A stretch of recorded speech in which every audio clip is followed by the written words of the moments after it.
Bonjour à tous, alors je me présente, je m'appelle Cali de la chaîne YouTube Kalidoscope et aujourd'hui je me trouve à Saint-Quentin pour découvrir tout ce qu'il y a à faire dans cette ville. Allez, c'est parti!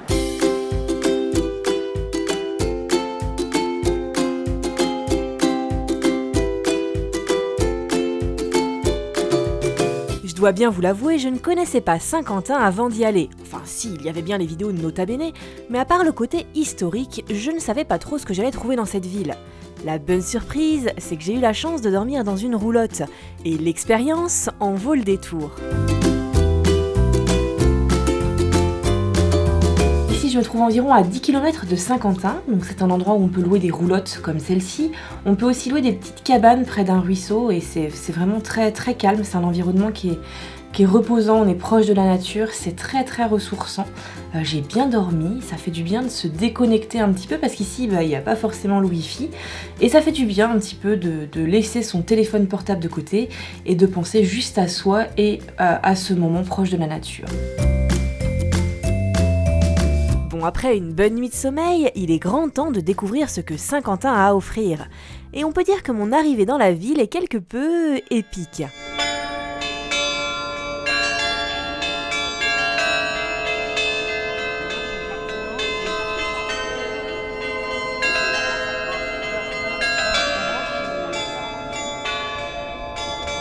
Alors avec tout ça, j'aurais adoré croiser Jon Snow dans les rues, mais en fait on n'est pas à Winterfell, mais à Saint-Quentin. Mais j'ai la chance de pouvoir aller rencontrer le carillonneur et ça va être superbe. C'est parti!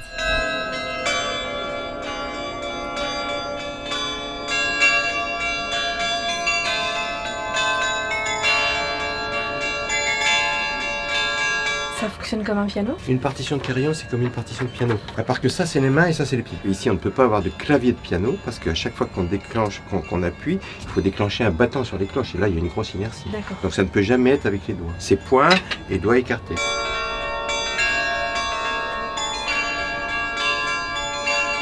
On est un peu privilégié ici. Il y a 3 fois par semaine. En tout cas, je joue tous les samedis matins. Et dimanche dernier, j'ai fait une demi-heure que de musique de film.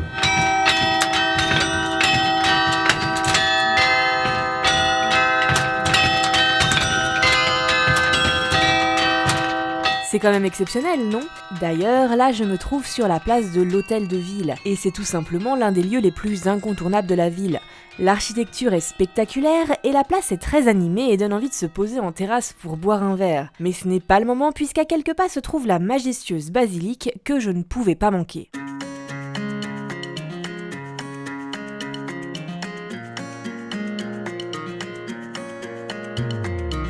Là je suis avec Fred et on va monter en haut de la basilique. Donc je suis déjà en train de flipper parce que j'ai un peu le vertige. Fred, il y a combien de marches, tu sais?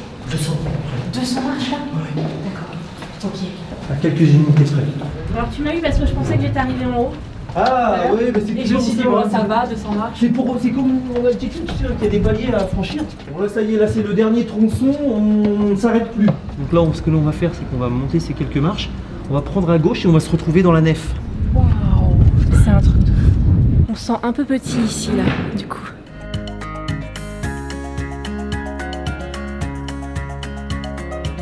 C'est le bon moment pour vous dire que je suis en train de tricher parce que du coup je regarde pas derrière.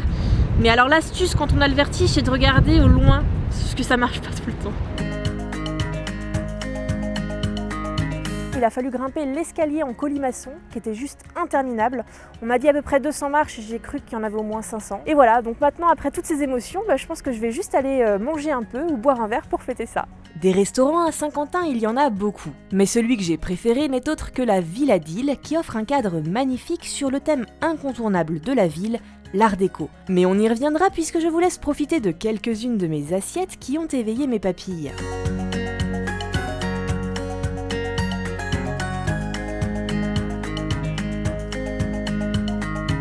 Je vous le disais, Saint-Quentin, c'est la ville de l'art déco par excellence. Vous n'avez qu'à vous promener et c'est le coup de cœur assuré lorsqu'on aime cette période. Mais l'endroit que j'ai préféré, c'est le buffet de la gare, où l'on peut parfois venir prendre le petit déjeuner, comme à l'époque, et on peut dire que le cadre nous plonge dans le passé. Enfin, ne vous inquiétez pas, si vous n'êtes pas fan d'architecture ou d'histoire, à quelques pas se trouvent les bords de la Somme et le parc d'Ille qui vous garantira un moment de calme et d'apaisement en pleine ville.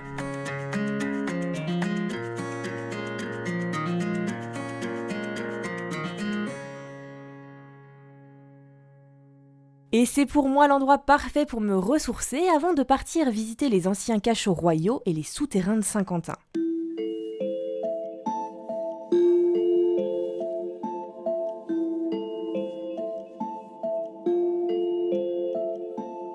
Donc là du coup je suis dans les cachots royaux, donc c'est là où la garde royale enfermait les prisonniers qu'elle condamnait.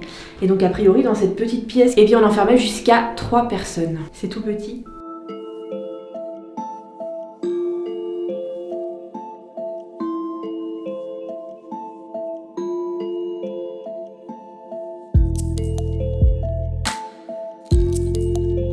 C'est super grand en fait.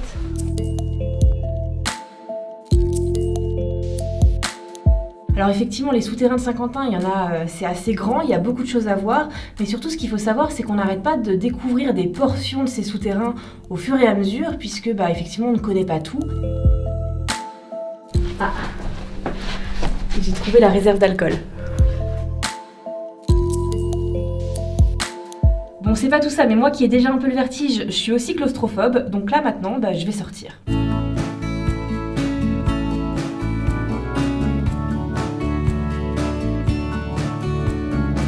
Quoi de mieux pour finir sa visite de la ville que de boire une bonne bière dans un bar? Les Saint-Quentinois vous conseilleront sûrement le Mephisto ou le Golden Pub puisqu'il y a du choix, même si tout le monde vous le dira, la meilleure bière de la ville, c'est la Saint-Quentinoise.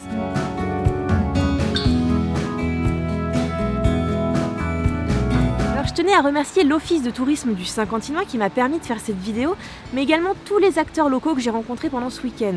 Voilà, j'ai été particulièrement bien reçue, notamment par les personnes qui s'occupent de la maison de l'eau Mignon, où le week-end a été juste fabuleux. Maintenant, vous savez ce qu'il vous reste à faire, et sachez qu'il y a plein de choses à visiter dans Saint-Quentin, il suffit juste d'être curieux.